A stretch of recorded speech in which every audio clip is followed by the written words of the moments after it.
Hi everyone, in today's video I am just showing you this little cake topper that I've made recently.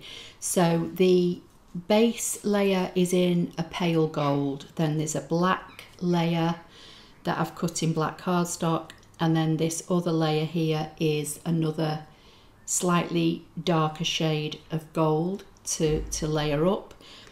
The flower I've cut from some old Stampin' Up glitter cardstock, and the flower is in my ScanNCut machine, and I just cut two sizes and layered them up. Not sure how well you'll see that.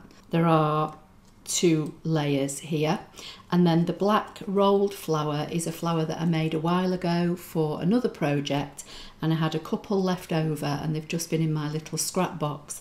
So as there's a black layer here, I thought I would put that in the middle, and then there's a tiny little gold embellishment in the middle. This was all made in Canvas Workspace, and if you want to know how I made it, keep watching. Okay, so I made the cake topper in Canvas Workspace. Now I used Canvas Workspace for computer because I wanted to use a font that I had already installed on my Mac computer, but you can do this in Canvas Workspace online. Now they do look slightly differently, so if your Canvas Workspace looks like this that you're seeing here on screen now with icons down the left, you may not have the same icons as me because I've got other things activated like the rhinestone kit, the vinyl blade, that kind of thing, but you'll have icons like this and you'll have shapes like this, and then over on the right hand side you've got these 5 other icons. So this is Canvas Workspace for computer. The reason I'm doing this video is I needed to make the cake topper, which I made several weeks ago, but people are still messaging me saying that they're just buying their first ScanNCut machine and that they've found my channel and they're finding old videos. So I just thought I'd have a little bit of a recap. In this particular video to make this cake topper, the two main functions I'm using are weld and subtract, and I'm also using resize. So I just thought it'd be a good opportunity to have a recap and do a more updated video. So I'm just going to go to my website quickly. So this is my applelover53.co.uk website. If you go to the ScanNCut tab and scroll down to where it says help and information, and then you scroll down and it says manuals and information, the very first option here is get Canvas Workspace online or download version. If you click where it says here, it will take you to the canvasworkspace.brother.com website, and this is where you get Canvas Workspace, which is the free software that Brother provide for us to use with our ScanNCut machines. Any model ScanNCut machine, it doesn't matter. And this is a completely free software. You can use it either online or you can download it. So basically, if you come to this page and you've not had Canvas Workspace before, what you will do is you will create a login and a password, and once you've done that, that will enable you to use Canvas Workspace online. But you'll see here, just above it, there's a big black rectangle that says download, and this is the same place where you get Canvas Workspace for computer. So this one here, where I'm hovering now at the top, you would download this piece of software to your computer or Mac computer, and you would be able to use this as a download version. And as I say, the two versions do look slightly differently. So I will log in and I'll show you what the online version looks like, but I am going to be using the download version. Okay, so this is the online version. If I go to my projects and click on new, this is how the online version looks. So if you see this big purple download button, you know that you're using Canvas Workspace online. They work more or less the same. All the features are more or less the same. The only restriction in the online version is that for text you can only use the fonts that are installed already in the online version. You can't use your own fonts, and there are no layer options, which are, if you're a beginner, you don't need to really worry about layer options and X and Y axes, which are things that you can use in the downloadable version. But as I say, I'm going to use the download version. This is what it looks like, and I'm going to keep it really, really simple. So the first thing I'm going to do is I'm going to come over. You'll see all the shapes here, and they're categorized, which is slightly different again than the online version. So I'm going to scroll down until I find a circle.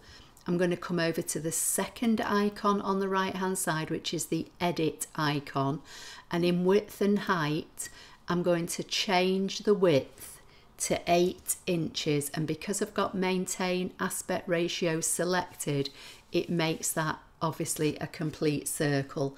Now with it selected, I like to use the right click option and I can choose duplicate, but you can also come to the top of the page, and under edit at the top of the page you will also find duplicate. Okay, so the duplicate is selected. I'm now going to come back over to the right hand side and I'm going to change the width to 6 inches. So I've now got one circle at 8 inches and one circle at 6 inches.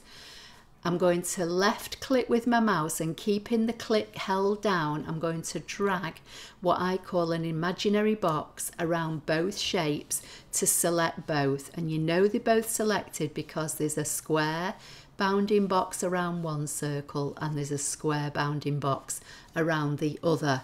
I'm still under the edit tab, and I'm going to come down here to where it says align objects, and I'm going to align them centrally and vertically so they're exactly centered to each other. With them still selected, I'm going to choose subtract, but to show you how this process works, I'm going to fill the shapes in. Now you don't need to do this, but I think sometimes it makes it easier to see on screen. So I'm going to select the 8-inch circle, I'm going to come up to my fill box, and I'm just going to fill it with black. Now these pencils are a feature of a Mac, so you might not see this. You'll see some other kind of colour wheel if you're using a Windows based computer. I'm just going to left click anywhere on the page to deselect that circle, and then I'm going to click in the middle to select my smaller circle, and I've still got the fill option selected, so I'm going to choose pink. So as you can see now, I've got a black circle and a pink circle. Again, I'm just going to center them both to each other.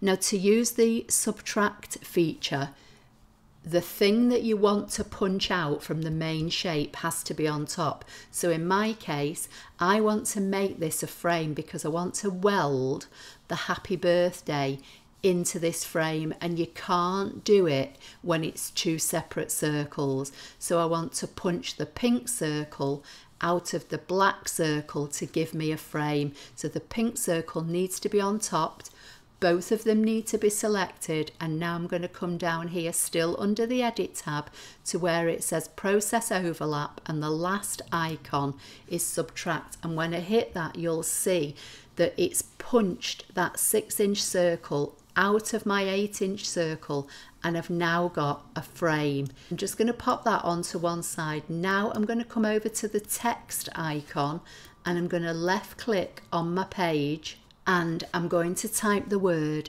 happy in uppercase. So, and select, and once I select it, it will bring up the fonts. Now the font that I'm using for today is called Derby Dukes, and this is available from Creative Fabrica. So if you're already a member, you can access this for free. If you're not a member, I'll leave a link directly to this font where you can go and either purchase it and download and install it, or if you want to join Creative Fabrica, I'll also provide you with a join-in link, and once you join you can then get everything on the site completely free. With this word selected, I'm going to right click and hit duplicate, and then I'm going to click on the second one to bring up the text box again, and I'm going to this time type birthday, all in capitals, and hit enter. So I've now got happy and birthday. Again, I'm going to right click and duplicate. I'm going to click on it to bring the text box up, and this time I'm just going to type 21. Okay, and the reason that I duplicate it is because it's sometimes easier than having to click the text box, type your word, make sure you've got the same font, but you can do it anyway. Once I'm just showing you, you know, how I do things. I've learned little shortcuts over the years and the things that just help me. Now I want to make the 21 so it's as high as these two words together. So I've just positioned the birthday under the happy. These are two separate words, and the 21 is separate. I'm going to drag it out from the corner, and then I'm just going to drag it out from the bottom, so it's kind of a similar height. Now I want to weld my word, so I'm going to first choose happy, and this is all still text, so while it's all still text, you'll see once you select it that character spacing will appear.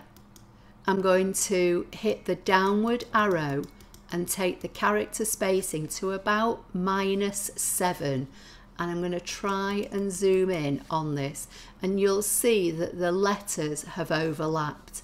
So with those letters all overlapped, I'm now going to come down, still on the edit tab, back down to process overlap, and I'm going to choose weld, and you'll see now that they've welded together. And weld basically means that they've all been joined together. So where there was a line, a stroke line down here on this H and a separate one on the A, you'll now see that they're joined, and that just means it's welded. So I'm going to do the same on the birthday just to show you. So using the downward arrow, I'm going to go down to about -7, and you'll see that the letters are all overlapping, and again I'm going to weld. I'm going to drag the 21 in, and again I'm going to do the same. I'm going to bring in the numbers until they overlap.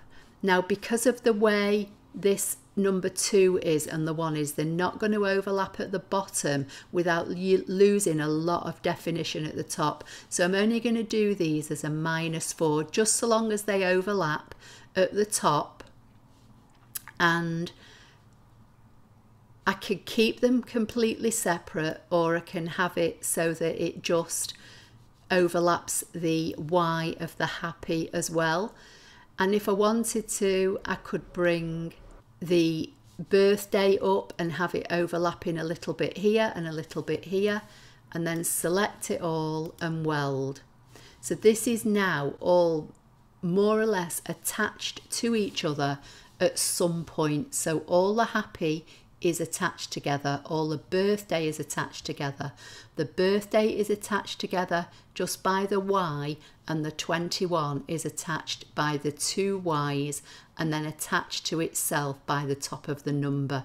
You don't have to do this. You could have happy separate, birthday separate, 21 separate. It's entirely up to you. So now I'm going to bring my circle in. I'm going to bring in my happy birthday, and I'm going to start to drag it out by dragging a corner, and then I'm going to drag it down from the bottom like so. Now it doesn't matter that it's not touching on all 4 areas of the circle, because this is where I'm going to apply my offsets. So again, to make it easier, I'm going to fill the happy birthday in with pink. I'm going to come down, still under the edit tab, and I'm going to come past the process overlap, and I'm going to come to offset. If you can hear any noise in the background, it's a really warm day and I've got the door open, and I think somebody's doing some work in their garden, or maybe down on the railway in the village, I'm not sure. So I've chosen offset, and the spacing I'm going to use is 0.12. You can do whatever you want. I'm going to create 2 layers. You can keep them both the same, you can make them different, it's entirely up to you. I want outward because I want an offset going around the outside of this pink word. I'm going to use corner type round because obviously a lot of this text is rounded. If this was a more angular shape, I could use bevel, but I'm going to leave it for round as it is now. And I'm going to say I want an offset line only around the outer edge. So I'm going to make sure that box is ticked and I'm going to say OK. So now if I click on this, you'll see, let's move this out of the way, I've got this offset that is 0.12 bigger all around. Now again, I'm just going to fill it with a different colour just to make it easier to see on screen. So at the moment now, when I try to put the pink layer on top of the blue, it's going behind. So with the pink layer selected, I'm going to right click, I'm going to come down to arrange, I'm going to say bring to front. And that is then going to sit on top of there like so. Now I'm going to select the blue layer.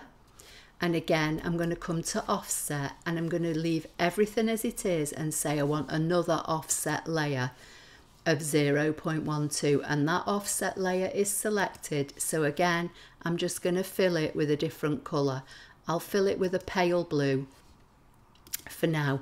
Now obviously that's turned it all pale blue, but it's on top. So again, with it being selected, I'm going to right click, or you can go up to the top of the page and you can go to arrange, and then this time I'm going to send that to the back. So there are my 3 layers. So I've got my original layer in pink that I welded together, then I've got my dark blue layer which is 0.12 bigger than the pink, and I've got the pale blue layer which is 0.12 bigger than the dark blue. So now I'm going to bring my circle back in, and I just want to select my layers and try and make them fit in this circle a little bit better. So over on the right hand side, the 4th icon down is the layers icon. I can see my circle here. If I click on this far right hand box, it locks that circle. No matter what I do now, I cannot select that circle. It just makes it a little bit easier sometimes when you're working with lots of layers. So the only layers I can select by dragging my bounding box around are the text, if you like. So I can see that the pale blue looks as though it's going to overlap the black. In fact, what I'm going to do, I'm just going to unlock the black. I'm going to select it, right click and send it to the back so it's out of the way, and then I'm going to relock it. So now if I drag an imaginary box to select all my 3 layers, I can see that the pale blue's overlapping the black a little, but I'm going to drag the bounding box out so it overlaps a bit more. I can see it overlaps here on the right, it overlaps on the bottom, and it's overlapping on this side. I've got all 3 layers selected, and I know that because I've got 3 rectangles, so 3 bounding boxes. So what I'm going to do now, I'm going to use this arrow at the bottom. Everything's selected so it will all adjust together, and I'm going to drag this down just to make it fill this circle a bit better. And then using the 4 directional arrows on my keyboard with everything still selected, I'm just going to scoot it over on the right a little bit. Okay, so that's what I've got now. So while I'm still in the layers panel, I'm going to take the lock off the circle and I'm just going to left click anywhere on a blank space on my page. So now what I want to do, I want to weld this pale blue layer to this black circle. So that cuts as 1 layer, which was the pale gold layer I showed you in my original design. Then this layer that's dark blue is what I cut in black, and this layer which is pink is what I cut in the darker shade of gold. So I'm going to come over here, I can see the pale pink layer, I'm going to select it, you can see it's instantly selected. While it's selected, I'm going to hold down the Command key on my keyboard. Now I use a Mac, you might have to use Control on yours, and I'm going to select the circle. I know I've got them both selected because they're both highlighted in blue, and I can see I've got the big bounding box around my black circle and I've got the bounding box around that pale blue layer. I'm going to go back to the Edit tab with them still selected, and I'm going to hit Weld, and everything's gone blue because that's the blue layer that was on top of the black circle. Now again, I'm going to right click, arrange and center back. So now if I pull my layers away, you'll see that that bottom layer is welded to this circle. Okay, so that's how I created and then cut my 3 layers to make my cake topper. I'm just going to come back down to about 50%. So if I select everything now and go to edit, go to the top, you'll see that the biggest element is 8 by 8. I actually made mine about 8 1/4, and I used a slightly different font, but to be perfectly honest, I made this shape some time ago and I can't remember the font that I used. I'm sure it's from Creative Fabrica, but I honestly can't remember. And once it's been welded, when you open it up in Canvas Workspace and click on it, it just becomes a shape. So it's not text anymore, so it won't tell me what the text was or the font was that I used. But Derby Dukes is a font that I do also use quite a lot as well, and I think it's just as nice. So that's how I made the cake topper that you saw at the beginning of the video. So basically what I need to do now is stick some straws or something to the back of the circular frame, one on either side, or some kebab skewers or whatever I'm going to use, and that then will then stick into the top of the cake once it's been made. So I hope you liked the video. I hope you've learned something. As I say, the main things that I wanted to show you how to use were weld and explain how weld works, subtract, and then I've also shown you obviously how to resize, and I quickly showed you how to lock and unlock your layers.